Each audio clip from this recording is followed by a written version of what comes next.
আর এই যে সব কবুতর বাইরে মাটি খাইতে আছে, আর অন্য কিছু কবুতর আছে টিনের উপরে, ওরা আবার টিনের উপরে উঠে গেছে, আবার ওই কবুতরগুলো সব নিচে নেমে আসবে মাটি খাবার জন্য। আসসালামু আলাইকুম everyone, welcome back to my YouTube channel. কেমন আছেন সবাই? আলহামদুলিল্লাহ, আমিও আপনাদের দয়ায় অনেক বেশি ভালো আছি। আজকের বিষয়টা হচ্ছে মোল্টিং বিষয়টা কি, এবং মোল্টিংয়ের সময় কবুতরের কি কি সমস্যা হয়, এবং মোল্টিংয়ের সময় কবুতর কি করে, এইসব নিয়ে আপনাদের সাথে কিছু বিষয় আলোচনা করব। আর দেখতে পাচ্ছেন খামার কিন্তু একদম পুরো ফাঁকা, কারণ হচ্ছে যে আপনার কবুতর বাইরে মাটি খাবার জন্য বের হয়েছে, এবং সবসময় আমার কবুতরগুলা বাইরেই ছাড়া থাকে। বর্তমানে সব কবুতর খামারের বাইরে আছে, কারণ এখন একটা চিল মুডে আছে কবুতর, কারণ সব কবুতর মাটি খাওয়ার জন্য বের হয়েছে। কেউ মাটি খাচ্ছে, কেউ এবং অন্যদিকে উড়াউড়ি করতে আছে।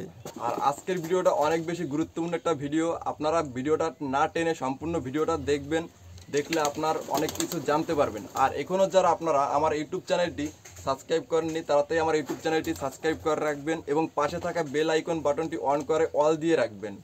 আর মোল্টিং বিষয়টা হচ্ছে কি, মোল্টিং বিষয়টা হচ্ছে যে আপনার কবুতর কিন্তু কবুতরের যে পালকগুলো আছে, এই পালকগুলো ঝরে যায়, মানে পরে যাওয়ার পরে আবার নতুন পালক বের হয়। আর বর্তমানে এখন ভাদ্র মাসের শেষের দিকে চলে আসছে, আর কবুতরের মোল্টিংটাও কিন্তু শেষ হয়ে আসছে।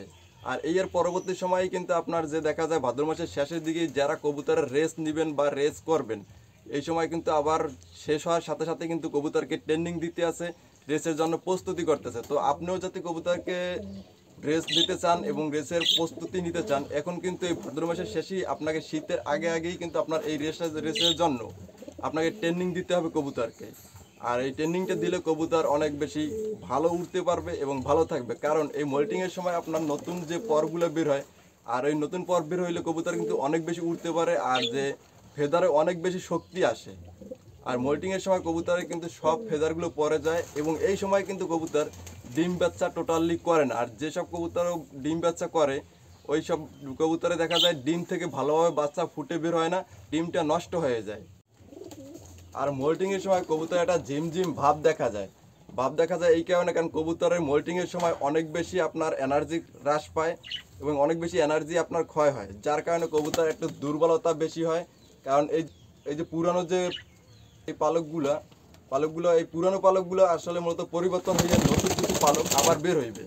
আর নতুন কিছু পালক বের হওয়ার সময় কবুতরের শক্তিটা একটু কমে যায় এবং এনার্জিটা কমে যায়, যার কারণে কবুতর একটু ঝিমানো ভাব দেখা যায়। হয়তো আপনারা অনেকে ভাবেন যে কবুতর অসুস্থ হয়ে পড়ছে, মূলত কবুতর কিন্তু অসুস্থ হয়ে পড়ে না। কবুতরের বিষয়টা হচ্ছে যে আপনার অনেক বেশি এনার্জি ক্ষয় হয়, যার কারণে আপনার দেখবেন কবুতর মিলনেও যাচ্ছে না, এবং কিছু কবুতর যে মিলনে যাচ্ছে ওই কবুতর কিন্তু আপনার দেখা যায় যে ডিম বাচ্চা দিতে আছে, কিন্তু ডিম দিতে আছে, কিন্তু ডিম থেকে বাচ্চা ফুটে বের হয় না। আর যে ডিমগুলো ফুটে বের হয় ওইগুলো কিন্তু বেশিরভাগ সময় অসুস্থ থাকে, আর বাচ্চাগুলো বেশিরভাগ সময় অসুস্থ থাকে। আর এই ভাদ্র মাসের সমস্যাটাই হচ্ছে এই যে মোল্টিংয়ের সময় এই সমস্যাটা বেশিরভাগ দেখা যাচ্ছে। আর মোল্টিংটা যখন শেষ হয়ে যাবে, কবুতর কিন্তু একবারে সুস্থ হয়ে যাবে এবং অনেক সুন্দর দেখতে হবে এবং অনেক শক্তিশালী হয়ে যাবে। তো সম্মানিত দর্শকবিন্দু, আপনারা দেখতে পাচ্ছেন এই কবুতরটা কিন্তু ডিম নিয়ে বসে আছে, কিন্তু এই কবুতরটা বর্তমানে মোল্টিং চলতে আছে, যার কারণে ওরা কিন্তু অনেক অসুস্থ দেখাচ্ছে। আর অসুস্থ দেখাচ্ছে এই জন্য যে ও মোল্টিংয়ে আছে এবং ওর শক্তির অনেকটা ঘাটতি পড়েছে, যার কারণে মনে হইতেছে যে অসুস্থ, কিন্তু মূলত ও কিন্তু অসুস্থ না, ও একবারে পরিপূর্ণভাবে সুস্থ আছে। কিন্তু এই অবস্থায় যখন আবার ডিম দিয়ে দিছে, তখন আরও বেশি শক্তির ঘাটতি পড়ছে, যার জন্য আর একটু মনে হইতে আছে যে অসুস্থ। বর্তমানে কিন্তু কবুতর সব বাইরে চিল মুড়ে মাটি খাইতে আছে, আর এই মাটি খাওয়ার জন্য ওর শরীরে আরও বেশি এনার্জি বাড়বে, এবং খাবারের যে হজম শক্তিটা আরও বেশি বৃদ্ধি পাইবে, আরও বেশি খাবার খাইতে পারবে।